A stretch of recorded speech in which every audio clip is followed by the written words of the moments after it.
I don't know if you know, the people sitting in here, the room over here is now completely full. They have they're going, I don't know what the technical word is, live stream or something like that.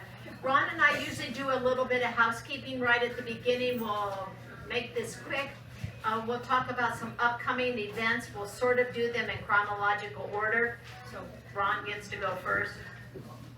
All right.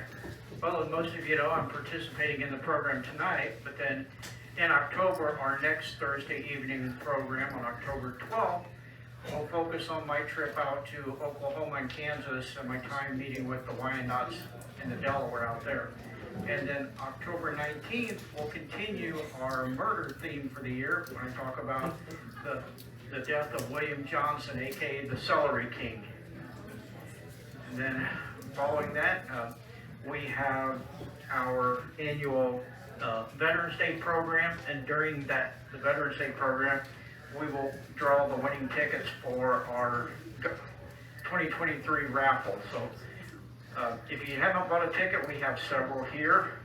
$20, limited to 500 tickets. You can get your choice of a $357 Magnum or a $1,000 Walmart gift card. So see me after if you're interested in one of those. October 21st, we'll have our annual Oak Hill Cemetery walk. So the chance to go out in the fresh air and look at some of the headstones and what they mean and learn about some of the people out there. So yeah, if you don't want to remember all that, you can pick up one of our schedule of events on the table out front on your way out. And I know there's a large crowd here, so if you haven't had a chance to sign or register, that helps us to keep track of who's all here. If you could possibly sign that on the way out. Then I'll turn it back over to Bonnie real quick. Okay, this is a quickie. This is coming up in December, on December 15th, which is a Friday, when the museum will already be all decorated for Christmas and it will look beautiful. We will probably have over 40 trees here. We are going to have a fashion show right here in the museum. It's not a traditional fashion show, but we're going to have the models walking around and mingling with all of you at our mocktail party. We do not serve liquor here at the museum, but we'll have hors d'oeuvres, and it will be sort of a fancy thing, and we'll just have local women walking around modeling clothes from area boutiques, Marion, Southern Accents, Tiffin Threads, and Papillon and Finley, and then from right here in Upper Sandusky, it's Creekside and Color Me Unique. So keep tuned, and we're asking for a $10 donation for that. And here are the tickets. So anyway, that's coming up. If you don't know if you can come, you can buy them at the door. Okay, back to Ron. All right, we've got quite a bit to get through tonight, and we've got a big crowd, so I know it's kind of getting cramped and warm in here already. So, of course, Mother Nature decided, no, you're not going to have 60-degree days. We're going to go back up to 80s when you got to have 100 people packed in the building. So we'll try to go through this as quick as possible, but get you some really great information about the Red Slipper murder. If you haven't heard about it or don't know much about it, by the end of tonight, we'll hope you go away with a good appreciation of who Cynthia Pfeil was and the impact that this case had, not just on Wyandot County, but it impacted the nation as well. It was very renowned throughout the country. So tonight, in addition to myself, I want to introduce some of our speakers. We have Vicki Orient, who is the daughter of Sheriff Dean McAllister, and it was through his efforts that the case was solved with the help of a lot of the community and his deputies. Jill Eyestone will focus on Cynthia Pfeil, the young lady that most of us, we don't know her name, we all know the Red Slippers, so she's filling in for her daughter Allison and is going to tell us some great information about who Cynthia was. So I've been trying to change the focus from the Red Slippers to the murder of Cynthia. So that'll be a focus. Lee Hollingshead, the son of Sheriff Deputy Stuart Hollingshead, is going to talk about the importance of keeping our local history alive. Why we need to remember not just this case, but other murder cases, other things that impacted Wyandot County history. And then Steve Dillon We'll talk about attending Charlotte Leith's folklore class and talking about the Red Slipper book that was produced through that class that has become a great source of information for this program, as well as a lot of original information that if you can find in the old newspapers. So we're going to kind of do a panel. We'll each take about 10-15 minutes, but we may interject some anecdotes with other people's talks. So I want to introduce Lee Hollingshead, who will speak first. Can we get a closer? All right, I'll have to unplug everything and plug that in. Did you bring one of them to PowerPoint presentations? Yeah, it's gonna be quick. Good. Hope so. This is always, I wish I'd have known this before because I hooked yours up first, so let's see if we can get it disconnected, see if we can connect yours in.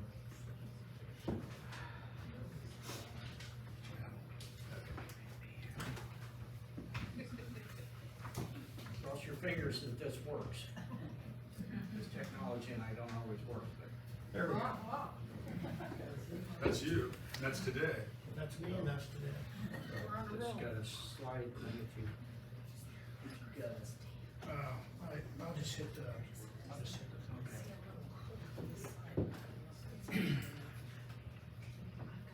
Okay, so. Yeah, it's on. You just have to hold it up a little closer. Thank you all for waiting for our technical section. Okay, so, I was first contacted by Bonnie Eystone and I said, you know, I got nothing. I was 3 years old when this happened. So I thought I'd talk a little bit about, I have 10 bullet points here about why history is important. And these were given to me by a mentor, Brad McDonald, and it kind of just organized my thoughts on why history is important.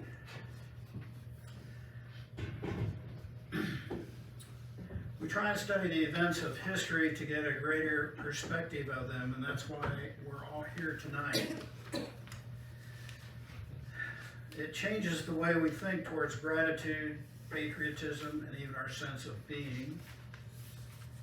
And if any of these bullet points resonate in your mind, I have succeeded, you know, in what I came here to do tonight. It is just so easy to take history for granted. We don't tend to consider the origins of our presence being equal to the products of our past. And Lee Kavanaugh and Joy and myself, you know, are products of the deputies. We lack the understanding of the past. We can always get more understanding, and we lack the appreciation of the people of the past and what everybody went through. Enormous sacrifices and hardships gives perspective to the peoples of the past. The more we appreciate the connections to the land that we stand on here, where our forefathers stand on, the more we will fight to keep what others have given us. And the best historians temporarily transport us to live in the past, to experience the emotions of the moment. And this was certainly a truly emotional moment back in September, October, November of 1953.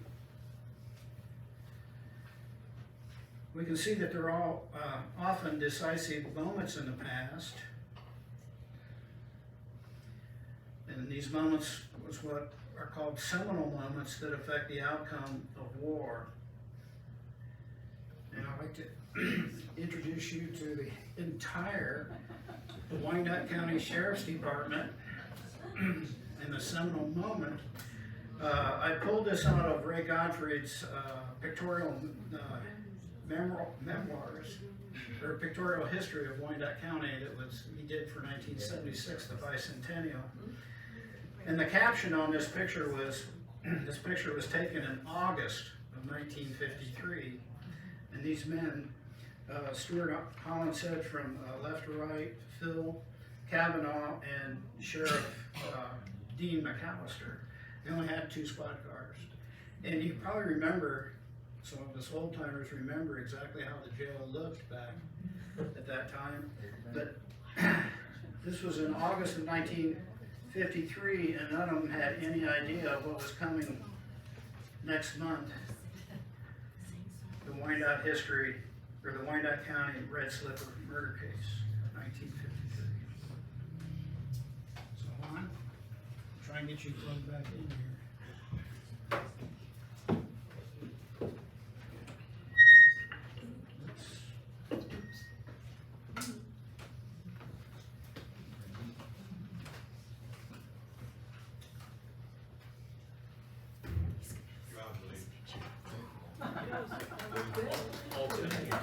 If any of you was here last year, we had a couple of programs where I'm literally sitting on my knees holding the wires together. So I'm grateful I don't have to do that this year. Oh, is that the hair loss? Right. I've got some notes that I may refer to, but I've been researching this so much over the last couple of weeks that a lot of it's in my head, and I could probably talk for 2 hours about the stuff I've learned about the case. So I'm going to kind of try to go rather quickly. So, and I don't want to cover some of the stuff that the others are going to talk about. So, but this year is the 70th anniversary of the murder of Cynthia Pfeil. Most people have always referred to it as the Red Slipper murder case, and that's what I've talked about, you know, the last 10 years or so I've been at the museum, but I decided that this year we really need to focus on Cynthia, because this is about a young girl that lost her life, and for the last 70 years she's been quietly residing in a grave in New York while Roy is still wandering around. So some of the images are not the greatest because they're out of newspapers, but these give you an image of the time of what Cynthia looked like. By all accounts, she was a young lady born in 1934 in New York, graduated from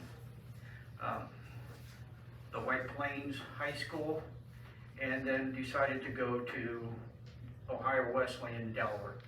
Why White Plains, New York to Delaware?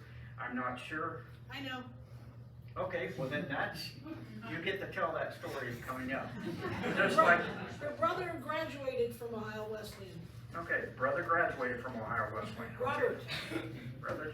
Robert. Okay. Your brother Robert. So, yeah, and I found his name shows up quite a bit in the story. So, these are some other images of her from different newspapers, slightly different versions of her, some college pictures, some high school yearbook photos. One that I found really exciting when I was going through research, this picture was taken in March of 1951. There were 11 young girls that were doing like a 100-mile bike ride in White Plains. So in this picture is Kay Jones on the left, Cynthia Pfeil right there, Bitsy Fox, and Marion Lewis. So to find an actual picture of her when she was a high school student out and about, because almost every newspaper account only has that picture. So this is to show you that she's just not a name. She was an actual living person that lost her life through a horrific event. So she went to Ohio Wesleyan. She pledged to Alpha Gamma Delta, and Roy was a member of Delta Tau Delta, and so they reportedly met at a social mixer, and that's how they slowly fell in love, according to Roy. Now you can read what Roy has said over time, and his story changes quite a bit depending on who is talking to him, whether it's national press, sheriffs, police departments. So I've gone through. This is a great article about Cynthia's life. That was published the day that she was buried in September 25th.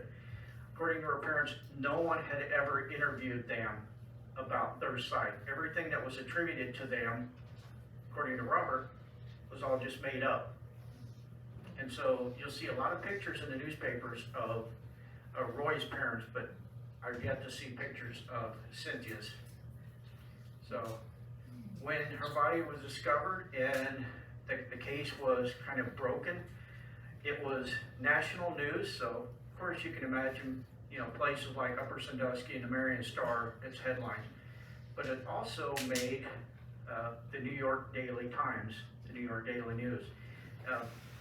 So you'll find copies of newspapers with her picture all across Ohio, like this is Fremont, Texas, Fort Worth, so New York to San Francisco. This was front page news, the young co-ed that was identified.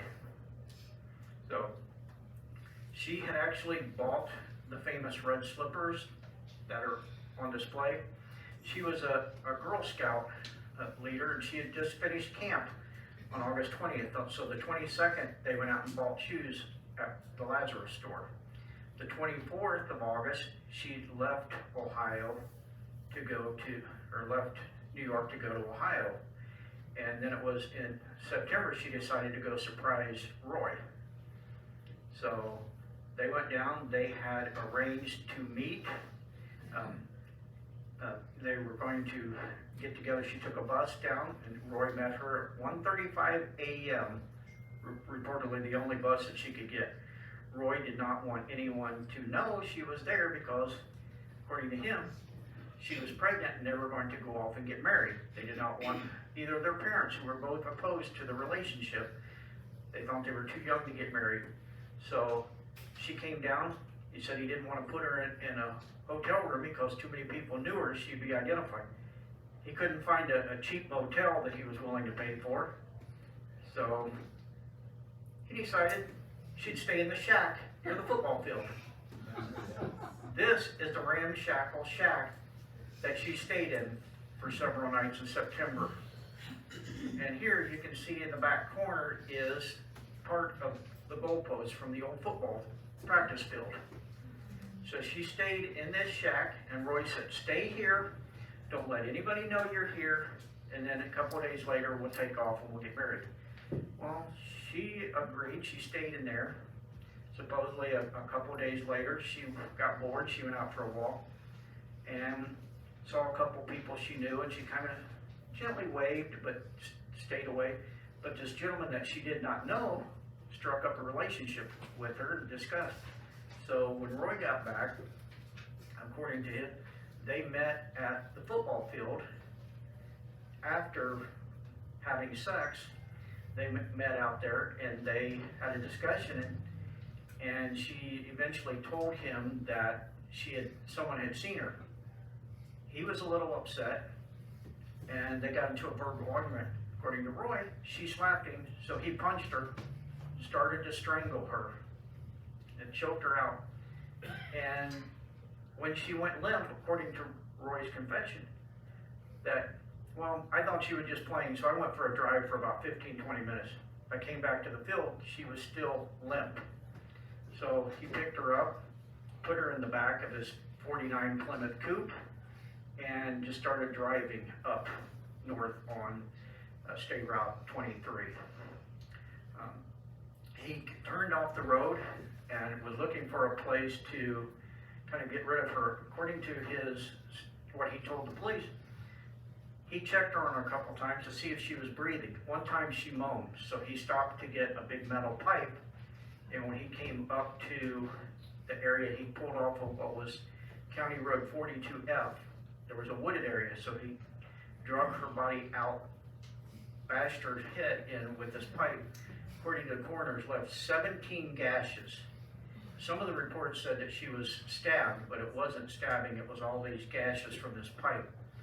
He left her in the woods wearing just a nightgown and the famous red slippers, and thought that, you know, by the time anybody found her, she was going to decompose enough. What he didn't anticipate was old High Pockets come wandering by. Carl Gatchell, known as High Pockets, said he was out there grading the road, and as time goes on, he needed to heed Mother Nature's call, got out and went to the woods to relieve himself and found the poor young girl. And that's where the sheriff gets involved, and I think I'll let some of you talk about how the sheriffs reacted to that. But they found that this young girl whose face was very, very badly beaten. So she was virtually unidentifiable. So they took her in to town. The coroner really couldn't identify. They started, to look to see if there was a missing girl, and they took her to, I believe it was Bringman's funeral home. I've got a lot of that. Okay, so they took her to Bringman's and they fixed her face up, and her picture was run in the paper and also in several true crime magazines from 1954. This is one called Photo Crime, published in December of '54. There is one of the pictures of her in the funeral home that was taken by Ray Constein. He took the pictures that were published in the Daily Chief Union and also published nationwide, and this is one of the articles about that. So it has a lot of information, but it said, Sheriff Dean McAllister turned in the year's most brilliant piece of sleuthing when he solved the Red Slipper murder. And it talks about the autopsy revealed two significant facts. One, the dead girl was 3 to 4 months pregnant, and two, she had recently had sexual intercourse before her death. So this kind of corroborates some of the story. So they had this poor girl, so they went to the only physical evidence they had, the nightgown, which no markings, so that didn't help. So they went to the slippers, and these are the famous slippers. If you can't see them, we've got them out on display. And so these are the slippers. They took them apart. They could find the maker's mark inside. So they went to Tom Vogel of the Vogel Shoes, and he was able to help them identify this was a cobbler in Columbus. They went there and learned that these shoes were made and distributed up towards the White Plains, New York area. So they went up there and they talked to some people and said, do you know of any girls missing? And Rosa Pfeil, Cynthia's mother, said, my daughter went to Ohio, but I haven't heard from her. So they had that name, and they were talking to the family, and it's her brother Robert that said, you know what, you ought to check out Roy Snagel. They were dating. He was not very kind to her. So that's where they got the name, and they came to Ohio Wesleyan. According to his story, Robert wanted to go into the ministry. He was going to go to go to study at the Oberlin College to be a lay minister. So he was also an Air Force ROTC cadet. So when they went in to pull him out of class to talk about him, they said he was actually wearing his ROTC uniform. So they brought him in for questioning. Here he's trying to look just like your all-American boy. They're meeting with the reporters, meeting with his attorney. And while he's being questioned and all this, Cynthia's family is total grief up in New York, burying their daughter at 19. So this is her simple headstone up there. Eventually her parents would be buried beside her. But to have to bury your child and know the horrible thing, she was actually, the funeral was a closed casket because of the degree of damage to her face. So during his confession, Roy talked about how he hit her with a metal pipe. So here is the sheriff with the shoes that they used to track Roy down. He told them that when he got rid of her, he was so distraught he didn't know what he was doing. Yet he had the wherewithal to throw her ID bracelet in weeds up near the body. He threw her wristwatch off of the Winter Street Bridge and the metal pipe off of a bridge over the Olentangy River. So during his confession, he explained this. So Sheriff McAllister went down to Delaware, which is during Delaware County Fair, and there was a huge crowd on the bridges watching them retrieve these items. He waded down in the river, was able to find the metal pipe that was reportedly used. And this picture came from Photo Crane magazine. And it's kind of interesting in that you see the sheriff in his boxers. When they searched, they waded in, they couldn't find the watch. So determined he was going to find it, they asked all the young ladies to leave the area so they wouldn't offend their sensibilities while the sheriff stripped down to his skivvies and climbed into the river, determined to find the watch. He never did, but I thought it was funny that he's like, oh, we need to get the young ladies out of the area so we don't offend them or their parents. So he threw all her clothes away along the Troy Street near Delaware. They were able to find most of those, driving up and down. So Roy, because they couldn't determine whether Cynthia was actually killed in Delaware or Wyandot County, according to his confession, she was still alive and moaning in the vehicle as he drove up before he bludgeoned her the last time. They couldn't really come up with first-degree murder charges because at that time Ohio said you had to know exactly where the death occurred and to charge first-degree murder in that county. So they brought up second-degree charges, and so he confessed to the murder on October 24th, 1953. Here he is dressed up in a nice suit and tie to go to court. And I always look at this picture, it's like, why does he at 19 look older than Sheriff McAllister at 25? So he was convicted. October 24th, he went to the Ohio Penitentiary. These are some pictures of him. This is from his yearbook about 1951. Smiling young man, had the whole world ahead of him, wanted to play professional baseball, wanted to be a minister, wanted to go in the Air Force. Well, then, after being convicted, he went to prison. 10 years later, he came up for parole.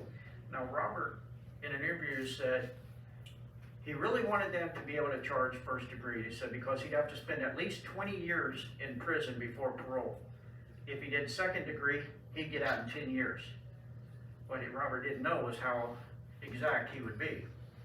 So, this picture's from August of '63. Roy came up for parole. Initially, he was approved for parole in August of '63. However, Roy was a bad boy in the prison. He became a trustee driver. He was a trustee. So as a trustee driver, he was allowed to take the prison vehicle and make deliveries outside of the walls of the prison. And he used that to start meeting several young ladies at the local cemetery. He picked them up and drive some of them home. And when the parole board did not know about this, they rescinded his parole. He went back up, had another hearing in November. It was granted again, and then this is a picture of him when he was released from prison, December 3rd, 1963, after spending 10 years and 1 day in prison for the murder. 2003, he was tracked down. He was living under his own name in Strongsville, Ohio. So Delaware reporters reached out to him. He wouldn't comment. 2013, I love this story because I talked to Shonda Neely, some of you remember was a reporter here, for the 60th anniversary. She wanted to do a story and she talked to some of the Delaware reporters. He was listed in the Youngstown phone book. So she said, yeah, I just picked up the phone. I called him like, hi, is this Roy Snagel? Do you have any comment on the murder you committed, the killing of Cynthia? For some reason, he didn't respond, and then 2 weeks later, he had an unlisted phone number, and he moved. And then supposedly he moved down to Florida. And about 3 or 4 years ago, I had a gentleman came up for a visit from Florida, and we were giving him a tour and talking about the red slipper. And he said, Roy Snagel, that name sounds awful familiar. He said, do you have any of those red slipper murder books I could take with me? I said, sure. So we talked about it. He said he went down there, called me a couple months later, he goes, yeah, that is the same Roy Snagel. His wife had no idea that he's a convicted murderer. And up until at least a year ago, we know he was still living down in South Florida. The smart guy he was, moved into an area of former Wyandot County residents. And wondered why nobody would recognize the name. So that's kind of a quick overview. So I'll give it to Miss Icestone. I want you to know I wore my red slippers.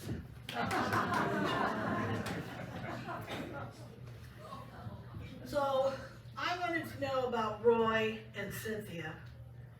And, Put some pictures up so we can see Cynthia as she was, not as we there. So as Ron said, Cynthia's from White Plains, New York. She was a freshman at Ohio Wesleyan in Delaware. Her parents immigrated from Germany after World War I to the United States. Her father was an auto mechanic, had his own shop, was hardworking, had an iron will, and his word was law in his house. Mrs. Pfeil never challenged his authority. Cynthia had a brother named Robert, 22, graduated from Ohio Wesleyan, lived in Columbus, Ohio. Both were taught to be respectful, industrious, tidy, and obedient. Cynthia made clothes for herself, was a good swimmer, liked to go horseback riding. She was an average student who was not allowed to date until she was 16, and then only one date per week. Some White Plains neighbors felt that Cynthia's parents were too strict. The summer after her freshman year at Ohio Wesleyan, Cynthia got a job at a department store. Her mother felt that her saddle shoes were not right for business. And that's when Cynthia went and bought her red leather slippers. So when Cynthia walked to work on her first day, or so her mother thought, it was the last time her parents would see her alive.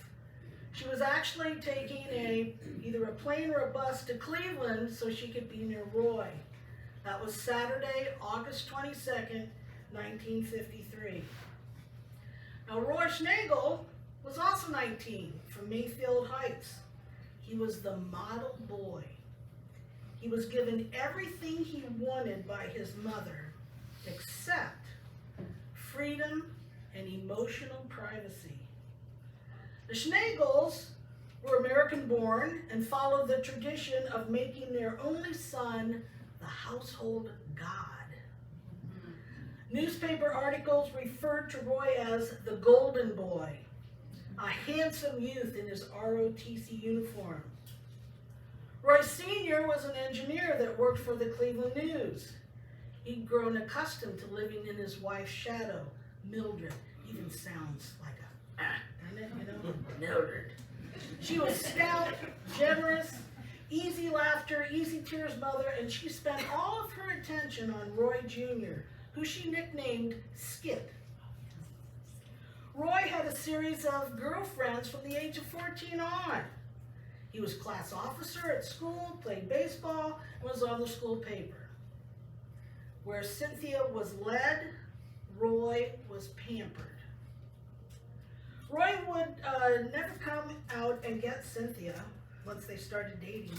She would meet him after class. Roy was pampered at home, now he's being pampered by Cynthia. In Roy's confession, he stated that he and Cynthia were in love and were going to get married. Both parents were against the marriage. They thought they were too young, wanted them to wait until after college. Roy also admits that the resentment he had suppressed against his mother during his childhood began to build up tension inside of him. Tension that was unleashed on Cynthia. When Sheriff McAllister interviewed students at Ohio Wesleyan, they knew both Roy and Cynthia. A trend started to develop. Sorority sisters had told Cynthia Roy wasn't any good for her. He was mean to her, moody, and they thought he had creepy eyes. And that's what girls tell each other. He's got creepy eyes. Other girls mentioned that Cynthia had a black eye every once in a while, cut lip, and that Roy seemed to enjoy making Cynthia suffer. Roy's fraternity brothers mentioned how Roy was always yelling at Cynthia, making her cry. Roy was a suspect in missing money in the fraternity house. One student even stated that he felt sure that Roy was capable of hurting Cynthia. Another student mentioned that Cynthia worshiped Roy, and Roy knew this. Now, it said he wanted to be a youth minister, but when Sheriff McAllister talked to his advisor, he had never taken a single class to be a youth minister. That seems sort of strange that you don't take any classes. So even though Roy says they were in love, they wanted to get married, both sets of parents were against the marriage, they did have plans to go to Columbus and get married, or so Roy says. Roy said that if Cynthia was pregnant, then the parents couldn't get the marriage annulled. Now, is this true, or is this what he's hoping will happen? You know, hey, if you're pregnant, our parents will say, yeah, you gotta get married. Yeah, I have a comment. Sure. So when they arrested Roy and they talked to him, they asked him if Cynthia was pregnant, his reaction was, I guess I suppose I could be responsible for that.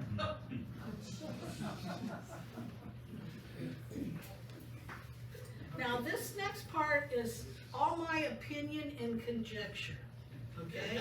Now, when you sit... You mean up to this point, no, it wasn't? No, it came from here. If you read the newspaper articles from the time. Right. So, now, Roy, you know, when Roy found Cynthia, was he looking for somebody that he could control and manipulate? Somebody that could be molded to what he wanted?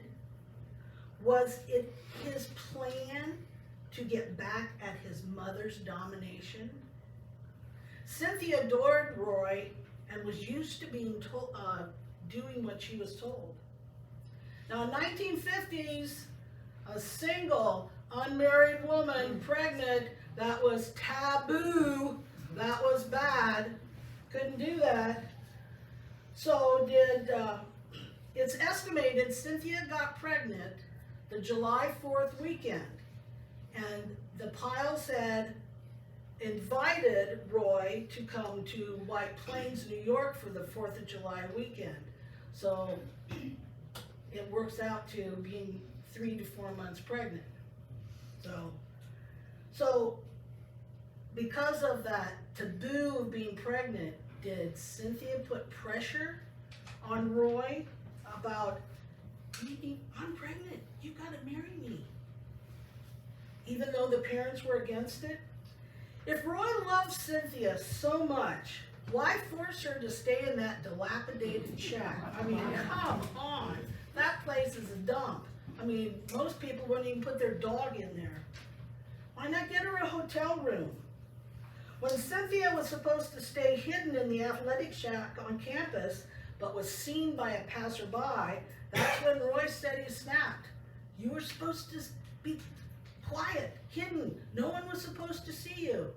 And supposedly she says, oh, Roy, you're just being so dumb. And she kind of, brushed his cheek, and that's when he went and started punching her in the face and choking her. So, was Cynthia screwing up his plans?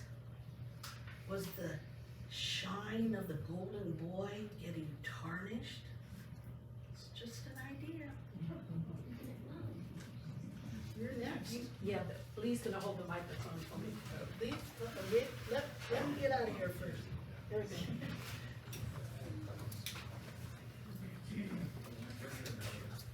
Just like in the old sheriff's office, I was up there with my dad, 3 years old, and I was holding the microphone for Vicky. I don't remember that. Are you holding like this? Thank you. I need both hands. So my name is Vicki Dean Oriens. My dad's name is Vernon Dean McAllister. And I'm the oldest daughter. We were like at the jail living there, and I was 4 years old, now you know how old I am. My dad was the youngest Ohio sheriff, and he had only been serving since 1952. And so 70 years ago this week, September 18th in 53, The Red Slipper murder case was solved in a very short period, 9 days from discovery to guilty verdict. My handsome 25-year-old dad, I called him a hottie, had been the spotlight in many of the radio, TV, and the press. You saw how handsome he was. And the reporters were swarming all over the place between Ohio Wesleyan, Delaware, and Wyandot County. The news seekers were disrupting the whole process of trying to identify a young woman found Friday morning whose face had been mutilated. And sheriff's report in the USHS Folklore Red Book, along with many interesting articles and interviews and letters, speaks well for a community based interesting investigation to identify both the victim and the killer. And I'm going to focus on the community here. Lee stressed the importance of preserving our history, and here tonight we honor our caring community, which was why this investigation moved so swiftly. Everyone worked together to solve the crime of Cynthia Pfeil's murder by Roy Schlegel. His gruesome confession can be read in the '83 USHS Folklore class Red Booklet that was compiled 30 years later. And when asked by the young man's distraught mother how he did it, my father was quoted as saying, quote, "I cannot tell you. It's too gruesome. I wouldn't tell my own mother." Be careful. He'll have to tell you himself. Starting with Crane Township worker Carl Gatchell. I wasn't going to tell you this, but Jim Riley said he was going in to go to the bathroom in the woods. But that's not what the reports say. He discovered her body, high pockets, belonging to the school librarian land that Ellen Madison owned. She was our high school librarian. And as you know, it was on Township 42 west of US 53 on your way to Tiffin. Coroner B.H. Hathaway and photographer Ray Constein, they were immediately dispatched on the scene along with 2 men from the Ohio Bureau of Criminal Investigation, the BCI, for identifying clues and taking important photographs. The local police and community volunteers assisted in protecting the wooded area surrounding Cynthia's abandoned body. And some of them include Coomer, Hogan, Kirshner, Leo Jones from the theater, Huffman, and Corted. Because Wyandot County Fair, wait a minute, was I done with that page? Not yet. Deputy Sheriffs Stuart Hollinshead and Philip Cavanaugh, Ruth and Joy are here tonight. And that's Village Restaurant, if y'all remember Village Restaurant. I even worked there when I was in high school. The Hollinshead and the Philip Cavanaugh deputies had to do alternating 24-hour shifts. They were monitoring the phone calls at a pace beyond belief because the news media and worried family members inundated the telephone lines with questions. And Mom, as the sheriff matron, and all the department workers were warned to keep their mouths shut. Prosecutor Harold Roth and Judge Schoenberger, don't be leaving information out or in the public because it might become evidence, is what they were telling them. And the Ohio BCI performed autopsy and fingerprinting. And Brinkman Funeral Service, then it was Wallace and Joseph Brinkman, had to do a lot of travel with Cynthia's body to Columbus and back. And then of course they used restorative art techniques to reconstruct her facial. Makeup was necessary to be put on her face, and the people who did all that had to be devastated, I'm sure. And that was so she could be identified by a news publication in the photographs that were taken. There were at least 30 or more viewings as well, so they had to accommodate the people who thought it might be their relative or their daughter. Because Wyandot County Fair was in operation, there were many interviews to determine if a carnival worker could have been the killer or if anyone missing was the victim. Several carnival workers were interviewed by Deputy Emerson Shorty Hogan And potential missing women were interestingly ruled out, and those stories are very interesting. Relationships, missing women, and where are they at? And then of course we had David Pfeil. His parents had a root beer stand at the fair, and that Friday night they stayed home. And Pauline Pfeil, his mother's description matched the victim, so they checked, and thank God they found her safe at home. Adolf Kirschner, I know you might have known him as Boob Kirschner, as I did. Chief of police was the one who stressed the importance of the victim's red-covered girl dress flats. Beside hers, Jill's, they looked a little bit like the ones that are the murdered victims. And so the manufacturer was found out to be through Vogel's shoe store. Helen Vogel's husband, Tom, consulted his directory and found out that the manufacturer was in Columbus, Ohio. So Stark Lacer, the deputy, shuttled the fingerprints to London, Ohio. Then he carried the red slippers to Prima Footwear in Columbus. And from there, it was learned that a shipment of 23 pairs of red slippers, including Cynthia's pair with serial number 88613, had shipped to White Plains, New York, north of New York City. And Monday, right after her body was found on Friday, her photo and her description were published, and that was far and wide across the United States. The front page, though, of Westchester County, New York. Tears my heart apart. It was cause for her parents to pray that it wasn't Cynthia. They were shocked, and they arranged for their son, Robert, as you know, who was a chemical engineer in Columbus. And Robert traveled to Upper Sandusky. Besides confirming the dental identification by charts prepared by our dentist, Dr. Kenneth Davis, the victim's brother confirmed the deceased was Cynthia because she had a scar from a childhood cat scratch.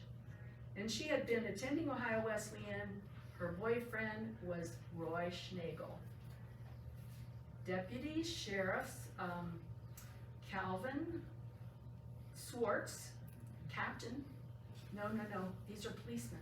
Calvin Swartz was a captain in the Upper Sandusky Police Force, and then Robert Huffman both went to Delaware.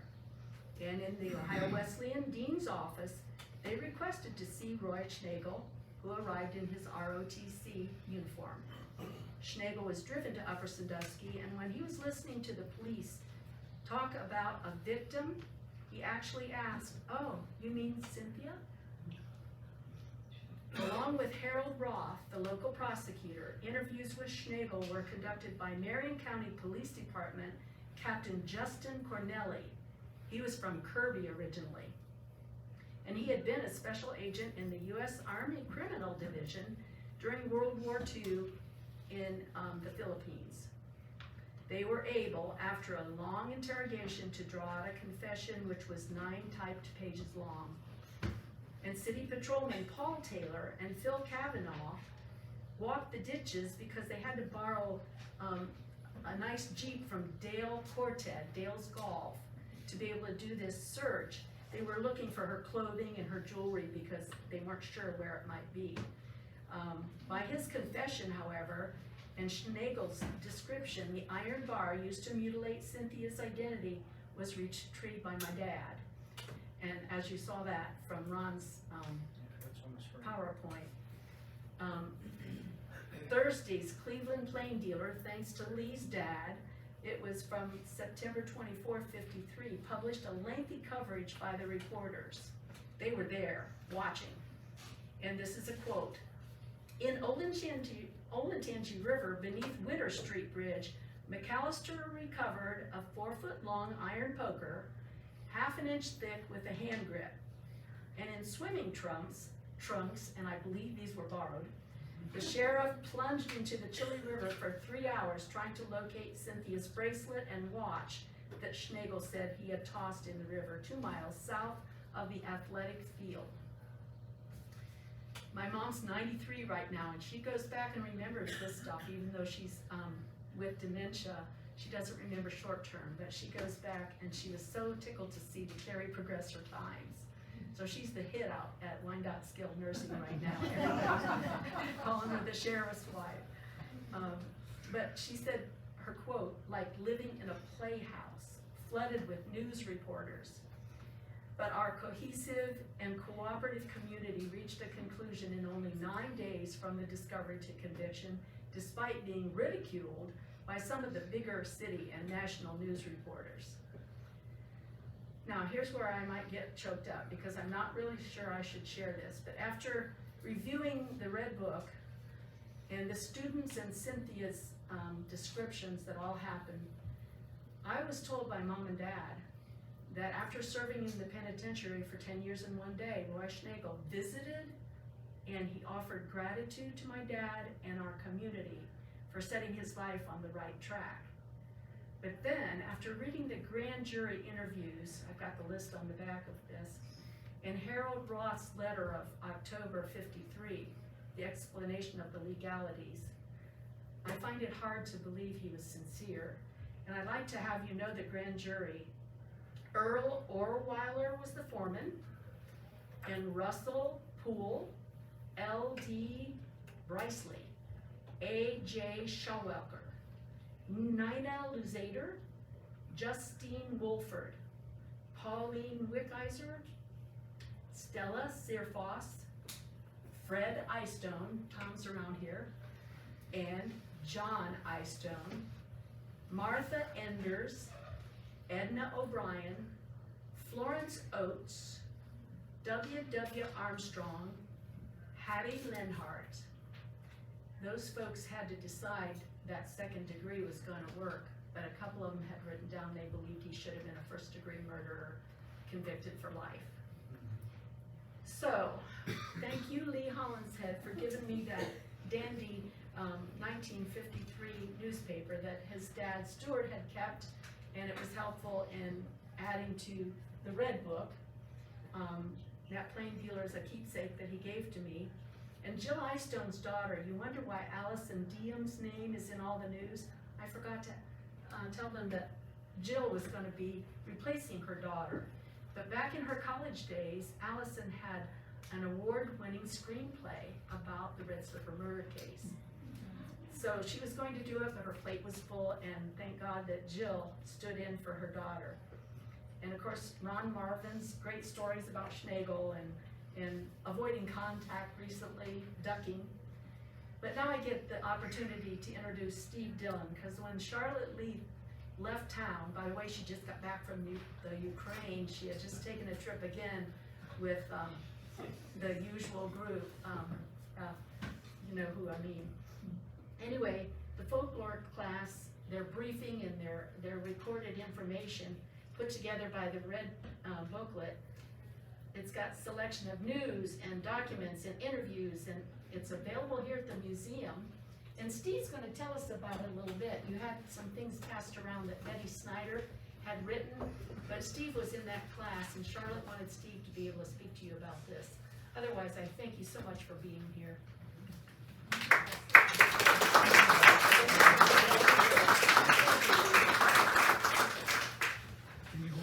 I think I'm going to thank the lady. First of all, to be asked to speak in place of Charlotte Leaf is a humbling proposition in and of itself. For those of you who don't know, the Upper Sandusky High Schools at that point in time, this was 1983, would have 6-week classes of different topics that were just a 6-week session, one of which was a folklore class. Now, and as you see featured in the reprints of the articles from Betty, those of us who were in that class, when Charlotte saw that she was going to have such a small group, she saw that as an opportunity to do a deep study on something that had always intrigued her, this case. And Ron, thank you very much for making the focal point of tonight the murder of a young woman, rather than the nationwide sick interest in a vicious sex murder. That was the first thing that struck us as a class group. The documentation we found far and wide was about all the intrigue and smut. And yet we were able to interview local people who were part of it at the time, who told us this brutal and stirring account, firsthand accounts. Now again, Charlotte saw the big picture, and with the cooperation of Tom Baker, who at that time was in his 3rd year as high school principal, we extended the class for the whole semester and compiled the document that is frequently called as the Red Book. Nice opportunity for a group of high school kids to get to do something so extravagant. I mean, we interviewed, and learned interviewing skills. We had pretty much, Mr. Baker would give us passes to go off campus and perform research. We drove to Marion a couple times. I think John Laudick and I made a trip to Delaware, but in fact, he and I talked about that a week or so ago, but we're not quite sure of that. I mean, kids leave the school building now to get coffee. Back then you arrived anyway. But my sincere thanks goes back to Charlotte for really giving us a reason to remember the great education we were given right here. Now, Scott Swinehart was really a pivotal person in this classroom group. It was something Scott remembered and cherished and would frequently speak about for years to come. And many times I'd go into the hardware store, go to Piper's, and Scott would strike up a conversation on it. And Scott and I would have to defend fact against the urban legend local scandal guys, in other words, being Roger Hall and Russ Lee. They would have their own recollections, which I think by and large they got from watching too many episodes of CSI Miami, and Scott and I would have to set them straight, and we did that with great appreciation for the educational background we had to fall back on that. When Vicki asked me about this tonight, it's a flood of memories of all that coming back, and as most of you know, Scott's been gone quite a long time. He was just a good, wonderful fella. I mean, we get choked up in a room like this, remembering people that we've lost, and that's a great thing. And a couple weeks ago, I bumped into Scott's older brother Joe and told him that this was going to be taking place. And Joe died 2 weeks ago. 2 weeks. And he was thrilled to know that his brother was involved in something that was so meaningful to so many people. The tragedy that that family had to face in their daughter being murdered. As I was driving back to Upper today, in fact, I drove through Delaware, I thought, what would we as a community have done if in 1953 one of our young 19-year-old girls had gone up to college someplace far away to a community we hoped would, host her educational value. What would we think of the community that she was murdered in? And I would hope the folks in White Plains, New York, know now that people in Little Upper Sandusky, Ohio, still honored their lost daughter. So, Ron, thank you for pulling this together. Thank you, Steve. I want to thank you all for attending. There was one of the things I was reading, one of the quotes in one of the numerous newspaper articles about this, and they were talking to Roy about his parents, and he said something along the lines of, I'm sorry for all the pain and heartache that I've caused my parents, and I suppose Cynthia's parents too. So, I mean, you could tell in the initial things that he really had no remorse. He said when it happened, he didn't know what to do, but he went to church on Sunday, he prayed over it, then he felt a lot better until he was pulled out of class on Wednesday and arrested Thursday. So, I know some of you probably have questions. Because of the remote viewing in the other room, if you have a question, I will need you to kind of enunciate really clearly so they can kind of hear what you have to say. Otherwise, I'm sure the rest of the panelists, will be happy to meet with you after and answer some of your questions. You also have the chance to see the red slippers. And if you believe some of the stories, as we're getting close to October for Halloween, Cynthia, for better or for worse, features in some of those stories. There is still a folklore that if you go down to Delaware near the shack, you will see a faceless girl walking along the road. And if you stop to offer her a ride, she disappears. I've also had a few mediums tell me that the red slippers are her only physical connection to this realm. Now, if you're into that, the spiritual, they said whenever I move them, Cynthia comes to visit to find them. So I expect to have some strange things in the next few days, having moved them from the history room into here. But that lets us know that, you know, if you believe in that, Cynthia is still here with us, and I'm sure she would be thrilled to know that 70 years later, her memory is alive and well. None of us ever knew her, but she is one of the names that we think of all the time. And I want to get away from it being the Red Slipper murder, which was kind of the national moniker put on it, and more about the murder of Cynthia, and humanize her a little bit more than she has in the past. So, question? I graduated in 1956, and we had a girl in our class who lived in Farnworth, was from White Plains, New York, and we never talked about it. Okay. Yeah, it was 3 years after this. Never brought it up. All right, any other questions? I know we threw a lot of information. There will be a quiz on the way out. Very good. Thank you all for attending tonight.